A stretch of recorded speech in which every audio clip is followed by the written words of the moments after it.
ଏଠି 12 ମାସରେ 13 ପରବ ପବନ ବିମନ ଛୁଆ ଚିତଉ ଚକୁଳି ଆରିସା ପିଠା ଗଛରେ କୋଇଲି ଗାଏ କବିତା ଏଠି ବାସି ପଖାଳ ବି ଲାଗେ ବଢ଼ିଆ ମୁଁ ଗରବେ କହିବି ଏତିକି ମୁଁ ଓଡ଼ିଆ ସତରେ ଏ ପଖାଳରେ ଯେତିକି ଶାନ୍ତି ଦୁନିଆରେ କିଛି ନାହିଁ।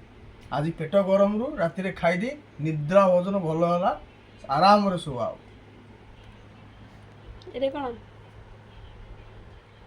ମୁଁ ଚାଖିକି କହୁଛି କ'ଣ ଆଇଟମ୍ ହେଇଛି ତା ଚାଖିକି କହୁଛି। ଏଠି ଆଳୁ ପାଗଟା ତ ଚକା ହବ। ଏଠି ମିକ୍ସଚର ଥୁଆ ହେଇଛି ଆଉ ଏଇଟା ହେଲା ଛତୁ ଏଇଟା ହେଲା ଭଜା। ମୁଁ ଟିକେ ଏଇଟା ପାଗ କରିବା ପୂର୍ବରୁ ଏଇଟା ଟିକେ ଚାଖିକି କହୁଛି। ଲେମ୍ବୁ ବି ଟିକେ ପଡ଼ିଛି